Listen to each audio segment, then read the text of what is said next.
Hello my dear students and friends, कैसे हो आप सब लोग। आई होप कि आप सब लोग बहुत अच्छे होंगे, स्वस्थ होंगे, मस्त होंगे, ज़बरदस्त होंगे और अपने आने वाले एग्जाम के लिए बहुत ही मजबूती से, बहुत ही ज़बरदस्त तरीके से प्रिपेयर हो रहे होंगे। मैं आपका दोस्त, आपका होस्ट, आपका एजुकेटर, आपका मेंटर, आपका कोच, आप सभी का बहुत बहुत स्वागत करता हूँ आपके अपने favourite exam coach official app पर, जहाँ पर आप अपने एग्जाम के लिए एकदम सिस्टमेटिक और एग्जाम ओरिएंटेड क्लासेस पा रहे हैं।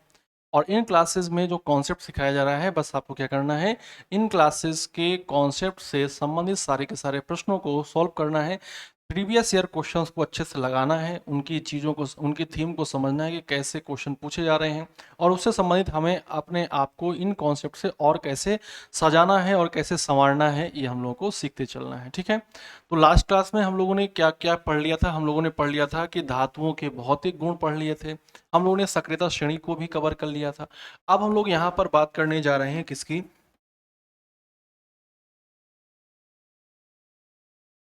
यहाँ पर अब हम लोग बात करने जा रहे हैं किसकी, अब हम लोग बात करने जा रहे हैं धातुओं के रासायनिक गुणों की। किसकी बात करने जा रहे हैं? धातुओं के रासायनिक गुण। तो फटाफट आप लोग हेडिंग करेंगे धातुओं के रासायनिक गुण।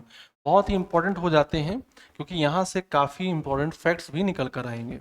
धातुओं के रासायनिक गुण, धातुओं के रासायनिक गुण। ठीक है। धातुओं के रासायनिक गुण, धातुओं के रासायनिक गुण। ठीक है। इसको आप क्या बोलते हैं? Chemical properties of metals. Chemical properties of metals जो मैं आपको पढ़ा रहा हूँ, इससे आप कोई भी वनडे एग्जाम भी आप दोगे ना, तो भी आपको ढेर सारे प्रश्न मिलेंगे। ठीक है। Chemical properties of metal, chemical properties of metals यानी कि धातुओं के रासायनिक गुण। धातुओं के रासायनिक गुण थोड़ा सा कठिन रहेगा, लेकिन आप इसको अपने अ, अच्छे से पढ़कर बार बार रिवीजन करके उसको आप क्या कर लेंगे, अपना बना लेंगे। सबसे पहला गुण क्या आता है? सबसे पहला गुण आता है ऑक्सीजन के साथ क्रिया। ऑक्सीजन के साथ क्रिया। ठीक है। ऑक्सीजन के साथ क्रिया, या फिर आप इसी को दूसरे शब्दों में बोलते हैं दहन। क्या बोलते हैं? दहन, यानी कि जलाने पर। ऑक्सीजन के साथ क्रिया का वर्ड यूज ना करके यहाँ पर आप अभिक्रिया वर्ड यूज करिए, क्योंकि अभिक्रिया वर्ड यहाँ के लिए बेटर है। ठीक है। यहाँ पर आप यूज करेंगे अभिक्रिया, ऑक्सीजन के साथ अभिक्रिया या ऑक्सीजन से अभिक्रिया। ऑक्सीजन के साथ अभिक्रिया, या फिर आप बोलेंगे ऑक्सीजन से अभिक्रिया, रिएक्शन विद ऑक्सीजन। ठीक है। क्या हो जाएगा? Reaction with oxygen. Reaction with oxygen हो जाएगा। बोलो क्लियर है? रिएक्शन विद ऑक्सीजन ये हो जाएगा आपका। ठीक है। Reaction with oxygen, reaction with oxygen. Oxygen से अभिक्रिया किसकी बात कर रहे हैं हम लोग? धातुओं की बात कर रहे हैं। यदि धातुओं को हम लोग क्या करें, खुले में जलाएं, तो धातुएं क्या करेंगी? या ऑक्सीजन के साथ अभिक्रिया कराएं तो धातुएं क्या करती हैं? धातुएं ऑक्सीजन के साथ क्रिया करती हैं। धातुएं ऑक्सीजन के साथ क्रिया करके क्या बनाती हैं? यहाँ पर मैं लिख रहा हूँ, धातु जो है ऑक्सीजन के साथ क्रिया करेगी। धातु ऑक्सीजन के साथ क्या करेगी? क्रिया करेगी। और ऑक्सीजन से क्रिया करके क्या बनाती है? धातु ऑक्सीजन से क्रिया करके क्या बनाती है बच्चे? धातु ऑक्सीजन के साथ क्रिया करके, धातु ऑक्सीजन के साथ क्रिया करके, ऑक्सीजन के साथ क्रिया करके क्या बनाती है? ऑक्सीजन के साथ क्रिया करके बनाती हैं धात्विक ऑक्साइड्स। क्या बनाती हैं? धात्विक ऑक्साइड्स बनाती हैं। धातुएं ऑक्सीजन के साथ क्रिया करके क्या बनाती हैं? धात्विक ऑक्साइड्स बनाती हैं। देखना, वेरी वेरी इंपॉर्टेंट। धातुएं ऑक्सीजन के साथ, धातुएं ऑक्सीजन के साथ क्रिया करके, धातुएं ऑक्सीजन के साथ क्रिया करके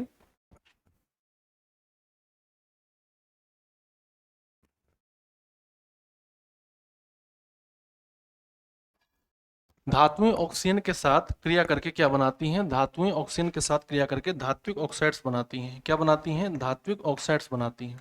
धात्विक ऑक्साइड्स बनाती हैं। ठीक है। धात्विक ऑक्साइड्स बनाती हैं।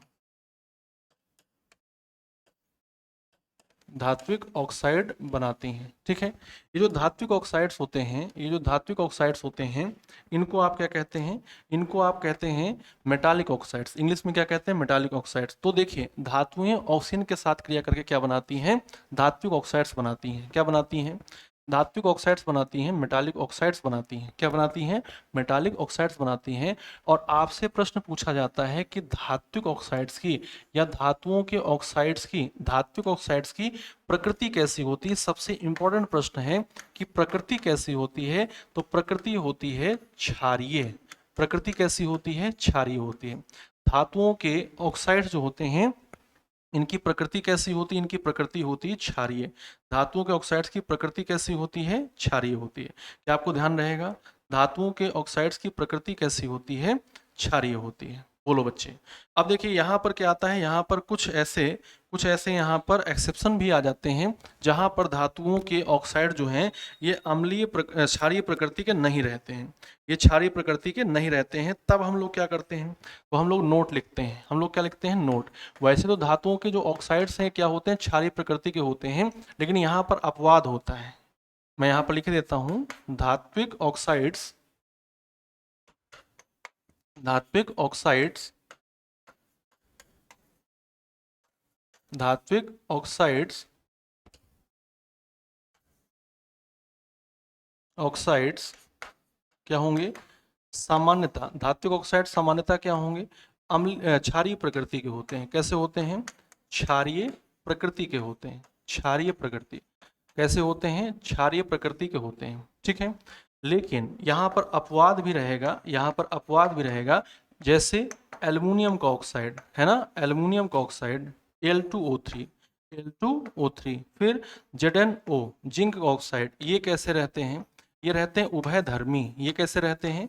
उभयधर्मी रहते हैं। इनको हम लोग बोलते हैं एम्फोटेरिक। अच्छा, क्षारीय प्रकृति को आप इंग्लिश में क्या बोलते हैं? Alkaline nature. क्षारीय प्रकृति को आप इंग्लिश में क्या बोलते हैं? अल्कलाइन नेचर बोलते हैं। और एम्फोटेरिक, ये जो उभयधर्मी हैं, उभयधर्मी, इनको आप इंग्लिश में क्या बोलते हैं? एम्फोटेरिक। एम्फोटेरिक। और जो एम्फोटेरिक हैं ये कैसे होते हैं? एम्फोटेरिक जो होते हैं ये क्षारीय प्रकृति के भी हो सकते हैं और किसके हो सकते हैं? अम्लीय प्रकृति के भी हो सकते हैं। वो लोग क्लियर है इतनी बात? ये क्या है? Al2O3 और जिंक ऑक्साइड, मतलब कि एल्युमिनियम का ऑक्साइड, ठीक है, और जिंक का ऑक्साइड, इनकी प्रकृति कैसी हो जाएगी? इनकी प्रकृति हो जाएगी उभयधर्मी, यानी कि ये क्षारीय प्रकृति के भी हो सकते हैं और ये समय आने पर ये क्या हो सकते हैं? अम्लीय प्रकृति के भी हो जाएंगे। कैसे हो जाएंगे? अम्लीय प्रकृति के भी हो जाएंगे। क्या इतनी बात आप लोगों के द्वारा अच्छे से क्लियर कर ली गई है? क्या इतनी बात आप लोग अच्छे से क्लियर कर लिए हैं? बोलो बच्चे, क्लियर कर लिए हैं ना? चलो, Al2O3 और जिंक ऑक्साइड ये क्या हो जाते हैं? ये यहाँ पर अपवाद हो जाते हैं। क्या हो जाते हैं? अपवाद हो जाते हैं। आइए हम लोग चलते हैं,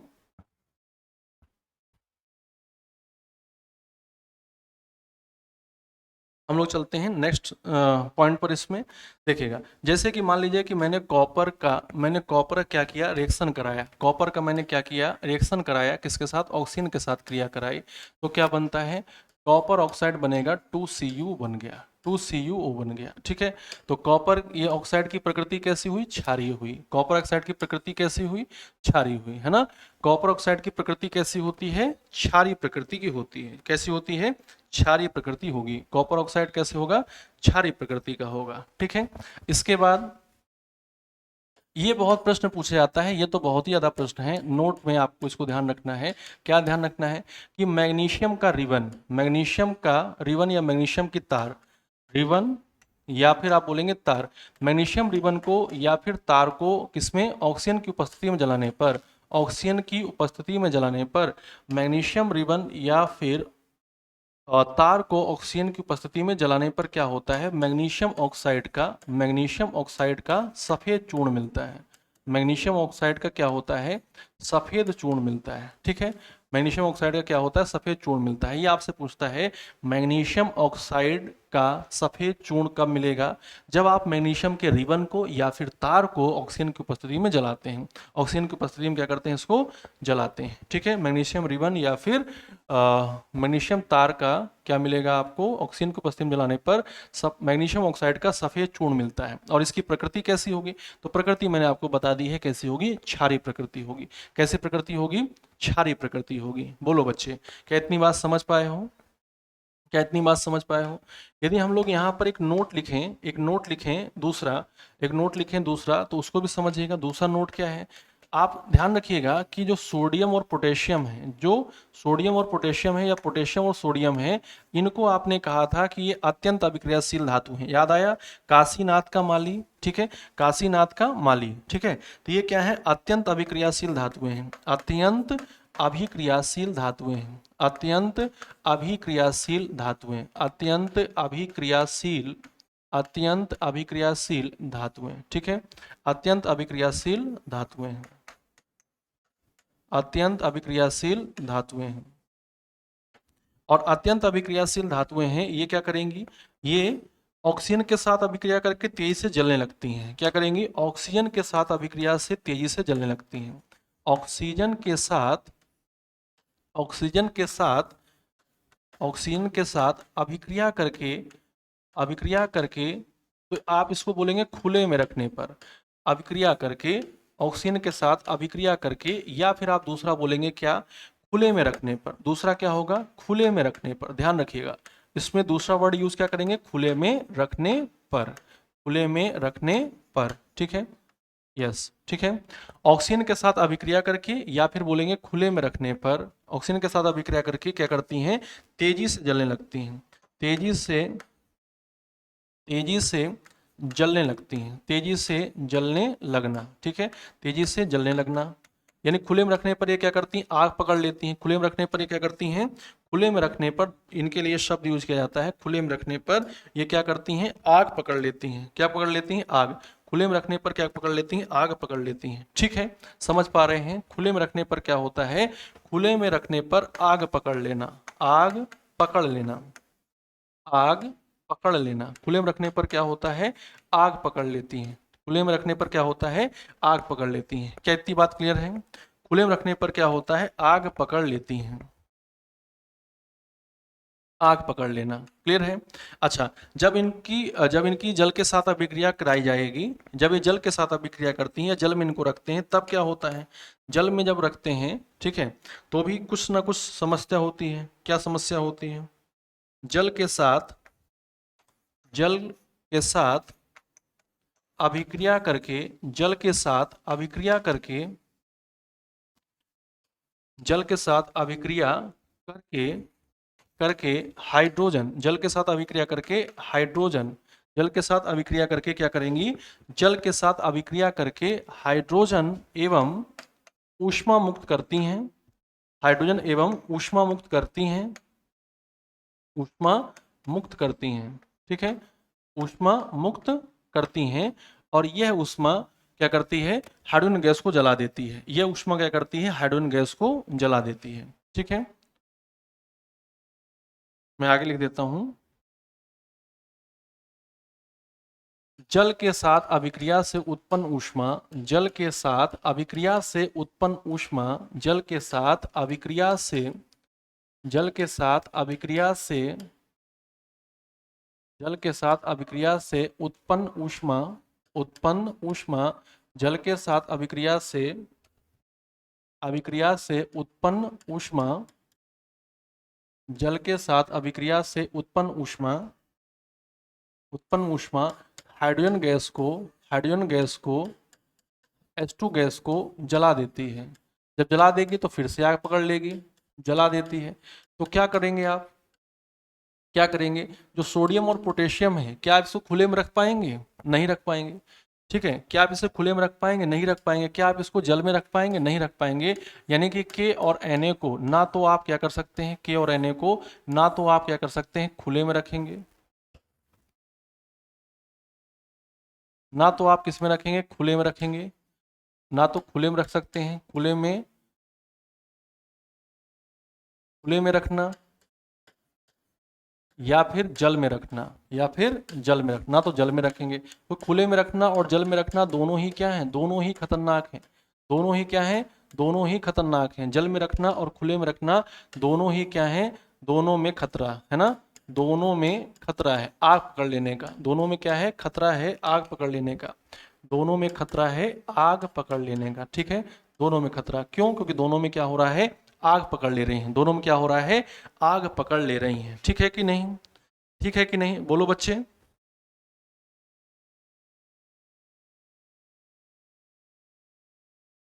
दोनों में क्या हो रहा है, खुले में रखने पर और जल में रखने पर, जल में रखना दोनों में क्या है, खतरा है, क्योंकि दोनों में क्या कर रहे हैं, आग पकड़ ले रहे हैं।